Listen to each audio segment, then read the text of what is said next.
mbokk yeeg xarit yi maa ngi leen di nuyu di leen ziar bu baax a baax encore une fois ci weeru koor gi amaat mbégte bu rëy présenté leen sunu éphéméride du bés bi dikkaat fii tey ci continuité wu dossier Demba Diop ci 17 mars 1967 tey la ñu mujj woon condamné finalement Abdou Ndafa Faye bi nga xam ne moom lañ jàppe woon moo nekkoon fi ko poignardé woon assassiné woon ko foofu ci mairie de Thiès réunion publique bi ñu fa amoon ci jamono boobu ses complices ñoom Jacques Derneville ak Ibou Kébé aussi ñu mujjeen condamné ba 1980 tey la ñu inauguré woon BHS dañ ci jaar rapidement ci taxawaayam ci Sénégal 17 ans plus tard, c'est-à-dire qu'en 1997 ci nguur bu jeex quasiment ci la ñu créé woon ci agence nationale de conseil agricole et rural di ANCAR bi amoon vocation nag nekk di déglu baykat yeeg ñëpp ñi nga xam ne ñoo ngi ci acteurs yi ci monde rural jéem leen boole ak ay partenaires pour jéem leen gunge tette leen ci seen activité ba ñu mën ci am résultat 17 mars 2012 pour fidélité ak digganteem ak sëñ Saliou finalement digganteem ak Abdoulaye Wade tey la sëñ Béthio Thioune organisé woon mobilisation bu rëy foofu ci place de l'Obélisque comme dafa garantiroon ne Abdoulaye Wade mën na ko indil ab mbooloo parce que estimé woon na ko ci ay millions tey la ko defaloon mobilisation boobu entre les deux tours bi nga xam ni bu ma juumul élection yi ñi nga waroon dem ci fin mars ba nar ko jeexalee sunu éphéméride yi tey donc sans plus tarder ñu ngi fàttaliku toujours xew-xew yi fi amoon le 3 février 1967 ba ñaawteef yi amoon foofu ci Thiès ba ki nga xam ni ki kenn xameewu ko woon ay coow kenn xameewu ko woon ay problème wante mel na ni amoon na ay adversaire politique yi nga xam ne bëggoon nañu pareeg moom donc noonu la Demba Diop mujje woon ñàkk bakkanam foofu ci réunion publique ci Thiès foofu ñu mujje woon ko poignardé ki ñu ko jàppoon moo ko poignardé woon nag nekkoon ni plus du moins kii di Abdou Ndafa Faye li jaaxaloon nit ñi ci jamono boobu moo nekkoon koo xam ne kii kenn gisul woon lien digganteem directement ak Demba Diop surtout ba di ko faat d'autant plus que boo xoolee Abdou Ndafa Faye boobu nekkoon fii chef de village foofu ci Gandigal baykat de surcroît nga xam ni même bu fekkoon daan na def politique tuuti parce que boo nekkee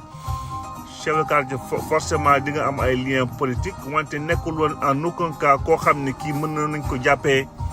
concurrent wu Demba Diop la woon donc moo tax enquête yi dem ba orienté wu ci ñi nga xam ni ils avaient vraiment intérêt à ce que Demba Diop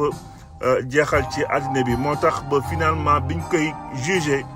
mu ñu woon ci épargner kii di Jacques Derneville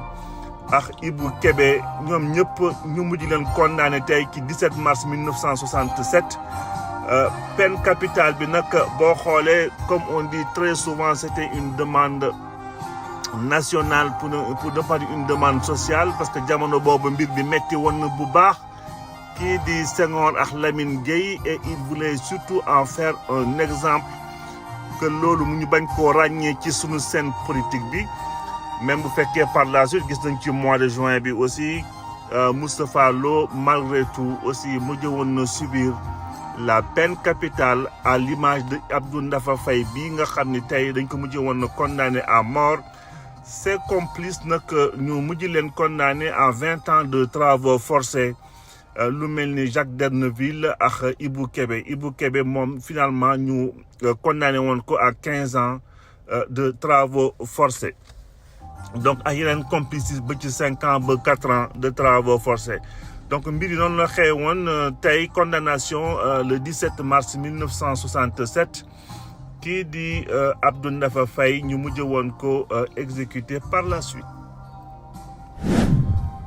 ñu dem quelques années plus tard le 17 mars 1980 Sénégal tey le créé woon donc 45 ans depuis 45 ans BHS mu nekk finalement benn banque boo xam ne bii jàpp nañu banque bu dëgër la déjà ci statistique ci 35e anniversaire am ñu jàppee woon amoon na fi ay réalisation yu am solo parce que BHS il y a 35 ans maanaam en 2015 réalisé woon lu toll ni ci ñaari téeméer ak fukki milliards yi nga xam ni daf ko allouweel ci lépp li nga xam ne mooy construction logement sociaux yooyu ay logement yi nag dem nañu ba toll ci lim ba ñeent fukk ak ñeenti junni ay logement yi nga xam ne BHS moo ko financé jamono boobu biñ koy inauguré kii di ministre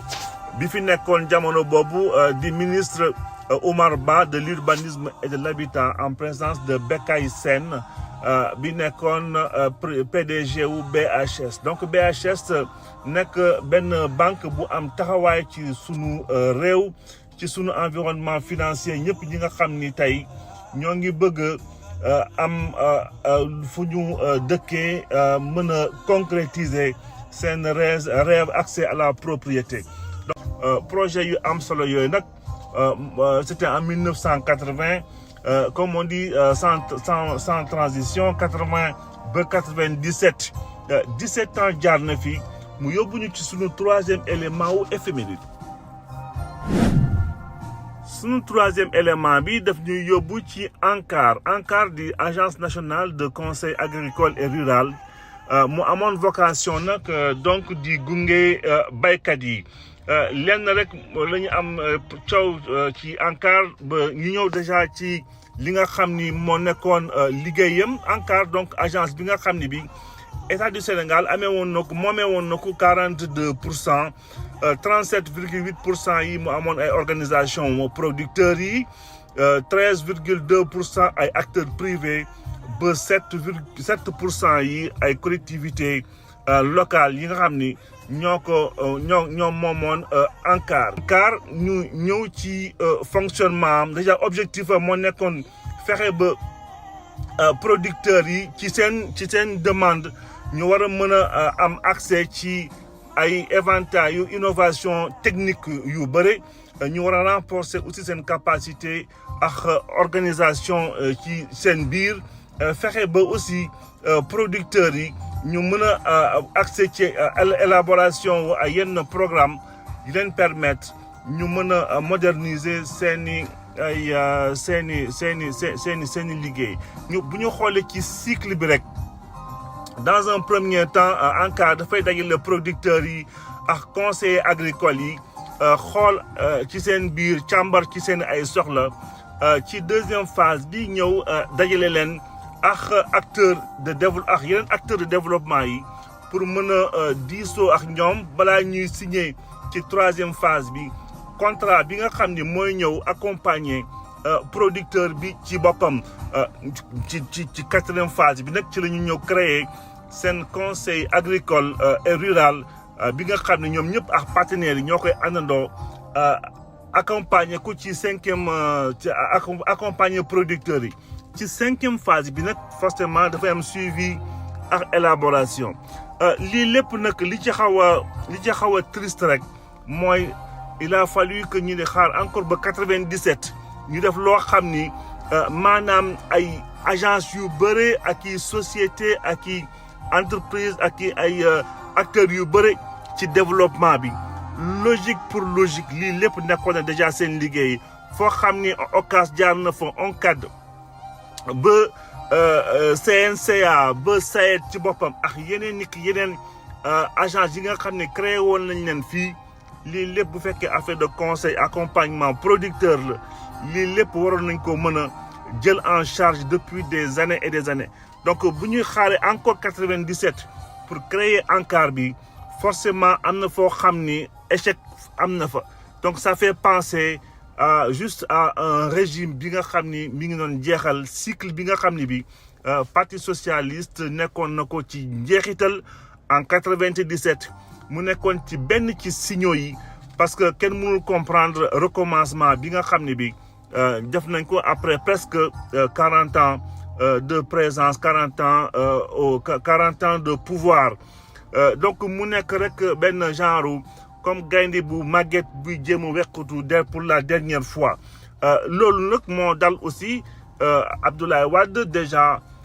en 2012 mu yóbbu ñu ci suñu dernier élément bi donc tey mobilisation générale ci 17 mars 2012 kii di sëñ Béthio Thioune ñëw di jàppale président Abdoulaye Wade ñëpp xamoon nañu seen diggante ñoom ñett diggante moom ak Abdoulaye Wade ak sëñ Saliou ak lépp li nga xam ne Abdoulaye Wade aussi taxawee woon na ko foofu ci ay terrain yi nga xam ne du moins ay avantages de manière générale yi nga xam ne seqoon nañ ko ci seen biir ba tax na tey sëriñ bi pour en guise de fidélité par rapport ak mbaax yi nga xam ne Abdoulaye Wade doon nañ ko seq tey la ñëwoon foofu place de l'Obélisque ñëw mobiliser les troupes pour jéem a sauver comme on dit sauver régime Abdoulaye Wade bi nga xam ni ñëpp a commencé woon nañ ko tiital ci 2012 bi wër ndomb bi nga xam ni bi opposition bi nekkoon nañu di ko appliqué ba terrassement bi nga xam ne finalement mujj nañ ko prononcé par la suite donc fin de règne boo xam ne bi dafay am ci régime yëpp nga xam ni bu seen cycle naturel jeexee rek kenn mënul leen dara quel que soit perfusion ak oxygène ba leen jox par A ou par B régime bi fa lay jaaree jeex complètement donc am na ay cycle naturel wala aussi ay cycle accidentel yi nga xam ni dafay dal régime yi accidentel mooy li nga xam ni ki li mu prévoir woon finalement ñorul ci bopp bi mujjewul woon maîtriser benn situation ba benn mandat moo ko fay fekk cycle naturel bi nag mooy deux mandats bi nga xam ne mi ngi jeex ci sunu jamono yi mbaa jamonoy parti socialiste mandat yi nga xam ne finalement mënul woon continuer di dem jusqu'à la fin de la vie di jaxalee fii tey sunu éphéméride di ba ëllëg di kaat fii yàggalee waxtaan bi di leen ñaanal ku ci ne ba suñu jàmm excellente semaine à tout le monde ñëpp ñu jëm ci waar bi ñoo ngi leen di envoyer toutes nos ondes positives ñu mën cee motiver wu ak ñi nga xam ni aussi soxla nañ ko de manière générale bonne journée à tout le monde.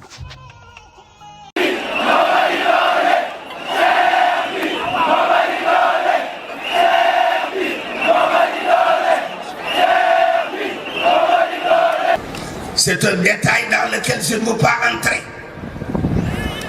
car je dévierai du principe qui me guide pour réélire le président Taïwan. Je ne discute pas de détails. Comment était Dakar? Comment était le Sénégal dans l'ensemble? Combien de routes goudronnées y en avait-il? Il est certain que croissance seule n'est pas développement. Mais combien y a-t-il eu d'écoles, d'universités? Combien y a-t-il eu de formation sanitaire rurale? Il y a seulement 5 ans, ou plus 10 ans, promenez-vous dans Dakar. Regardez ces immeubles qui sortent de terre comme de petits poussés. Nous avons fait une longue traversée avant d'arriver à cette place mythique.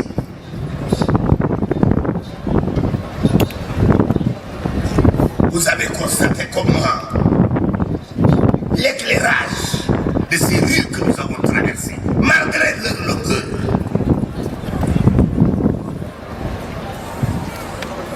Et je ne suis pas compétent pour énumérer les différentes réalisations. D'aucuns le feront à ma place. Mais je suis quand même un citoyen. J'ai vécu dans Dakar. J'ai vécu au Sénégal. Je suis peut-être la personne qui est circulé le plus à travers le Sénégal.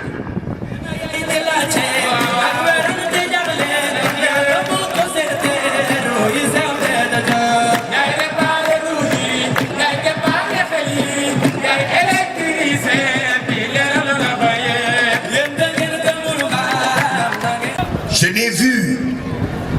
rarement une capitale aussi éclairée que la ville de Dakar.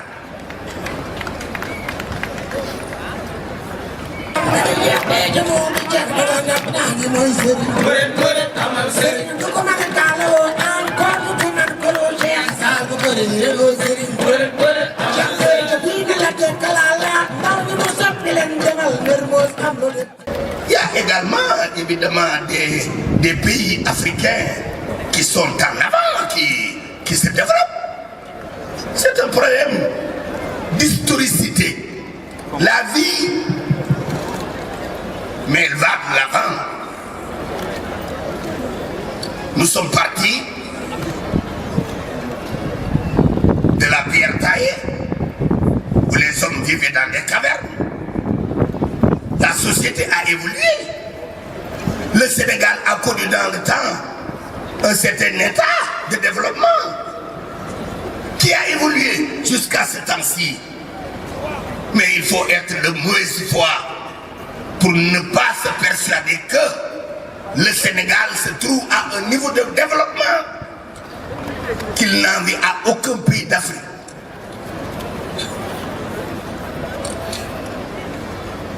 Je veux bien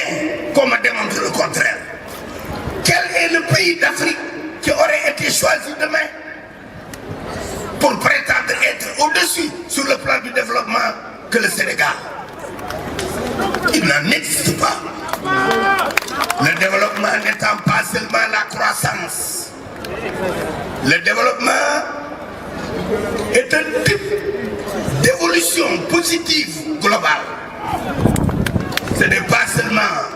qu'il faut le considérer comme des tonnes d'argile ou des tonnes d'autres produits.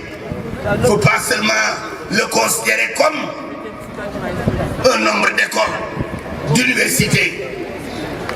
Il ne faut pas seulement se situer sur la base du kilo de riz, de la valeur du kilo de riz. Non, le développement est autre chose. Et il faut que les Sénégalais apprennent à appréhender le véritable sens du développement. Le développement est global. Il n'est pas seulement technique, économique, géographique. Le développement est un ensemble cohérent